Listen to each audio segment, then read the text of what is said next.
Hello, welcome back again, some more to Shittywebcomics Weekly, brought to you by our Subscribe Star backers, back to know more than anyone else ever will.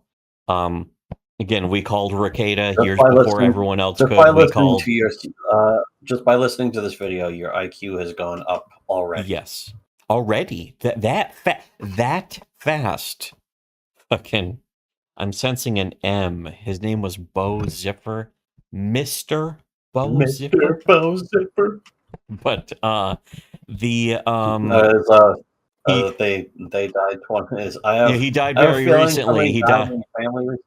There's a recent death in your family that died 20 years ago. That recently, yes. That's what I was trying to be like. What was I thinking about? What? And it's like, oh yeah, that's right. That part. That classic part of wonder genius of us to reference it, but also the original joke was pretty good too. By Brian Regan, of course. I think that was from the Epitome of Hyperbole classic. Classic. A great title. It's such an amazing title. But anyways, yeah, we called Ricada years ahead of everyone. We called Comicsgate years ahead of everyone. We called Ethan Van Sciver years ahead of everyone. Comic Book Hut, fucking the entire, the whole CGNV thing, all of the monetized culture war YouTubers. We called it years ahead of everyone. Sometimes we have called it years ahead before everyone else still hasn't caught on yet. So if you want to know what Kino Casino and Kiwi Farms still don't know 4 years from now, if ever, go donate $5 to our Subscribe Star, or donate $10. You'll know twice as much even. It's even better. You'll be doubly protected. You'll be doubly protected, yes. So going back just briefly to Drama Queen, this is chapter 14 out of what's 35 so far. Haven't been reading that much. This was kind of where I left off, and I plan to get back to it eventually. There's just so much other shit I'm doing with my fucking life. Whoa. Not just a regular life. But in this, the main dude, who wants to kill the aliens because his parents were killed in a car accident because of aliens. The protagonist, he wants to kill the aliens. Not girl failure protagonist, though, but the guy specifically. He was in a car accident, though, with an alien dude who he is now basically friends with. And the alien dude is like, sob, I'll never forget this debt I owe you for saving my life. If you ever... He's actually friends, and the alien is almost nice. There's a little bit of a twist where the alien's nice to him, and he almost has to sort of think twice about how much he hates aliens and wants to kill them all. But instead of the story being like, you see, he realizes that the aliens actually deserve it. The future chapters still have them trying to kill all the aliens and eat them. Not specifically that he eats them. It was girl failure. What her name is? What was it? Her name is Girl Failure. Nomamoto, and the guy's name is Seiran. I think. I'm just guessing pronunciations, but whatever. So yeah, just in general, there's it's interesting though because it is continuing the story. Instead of the story treading water, it's trying to add little tweaks or twists or turns every obviously, chapter. The story can't just suddenly become about and then they ate all the. Here's just a continuous fucking storyline. Of they ate another alien. They're going to eat all... Yeah. There's like 1 billion aliens on Earth, and there's going to be 1 billion issues. Or every issue is they ate another alien, then they eat another alien. And you could do like a gag a week or, gag an issue, but only as long as that is funny, which it's really... It would have been worn out by now. So what's happening is twists are happening where he's friends with this one who is, this bad accident. He has bite marks because there's something about the previous chapter where he was like passing out or something and had to be bitten in order to stay conscious. I already forgot. I could go back and read the previous chapter, but I'm not It's going to. continuity. This is Yes. continuity. And here's again girl failure, and she's teamed up with some other girl from I think the agency that wants to supposedly get rid of all the aliens, but they're still trying to discover what her secret is of getting how they get rid of the dead aliens, because they still don't know that she's eating them. And I figure sooner or later they're gonna find out, but that is another element of storytelling. That's why there's a lot you can learn just from reading this as far as writing and trying to keep a continuing story fresh. Is you always have to have some new way that your heroes are kind of backed against the wall or something to call these Some new people information. heroes, of There course. has to be some new information that Yeah. changes the game. Yeah, something has to change at least a little bit every single chapter. And most, I And would manga say tends to do all that a cape lot, shit where it's like writers don't do this, but every single issue is a cliffhanger. yeah. That's supposed to be leading you into it's a- whatever's going to happen on the It's next a cliffhanger because you already know the next book of weekly whatever that this is published in will come out and have either this in the next week or the week after.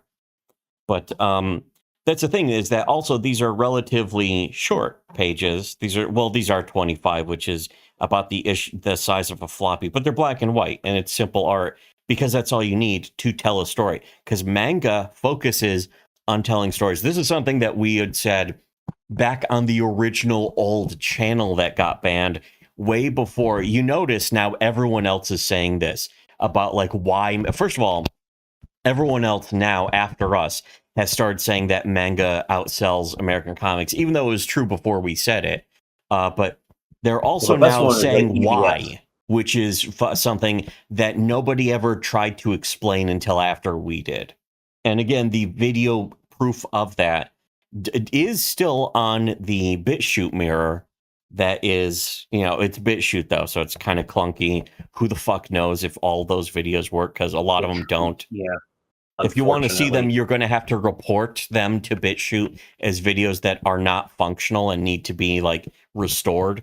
Because I've tried it already, and like so after so many times, I think they just ignore me. I got a response telling me to donate to BitChute if they wanted to fix my videos that should just work.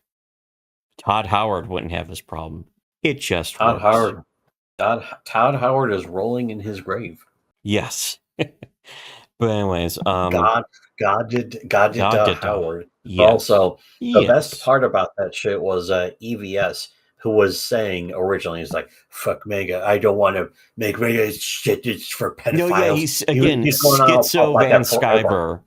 Sciver. Schizo Van Sciver has gone back and forth about 500 times, perhaps even 6 million times, about how No way. manga doesn't Not- outsell comics, and then it does, and then he's against it, and he hates it, and then maybe he should consider it, and then it's disgusting for perverts, and now and then he loves manga. He thinks manga is so awesome. well, now he's paying Sven. He has embarrassingly duped Sven Stoffels into making a manga inspired art style book for his gay cyber fraud, his incompetent, the shittiest, dumbest hero who is completely whose entire joke is that he's incompetent. Oh wait, that's not supposed to be a joke.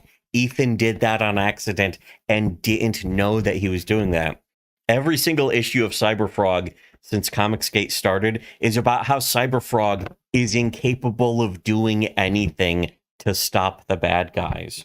They already won because he sucks. Really petulant. He's kind of petulant and sniveling. What does that remind me of? Oh yeah, Ethan Van Sciver himself. All of these people's comics, their comics and their heroes and their characters and their stories accidentally reflect the fucking incompetence of themselves as people. It's very interesting, but only for those who have eyes to see. That Of was actually course. fucking also what I was pointing out about like Cyber Frog as a design is that if you consider this to be Yeah. like a stand-in, it's literally a replacement for EVS as a person. Cyber Frog is a weird, spindly, incomprehensible mess.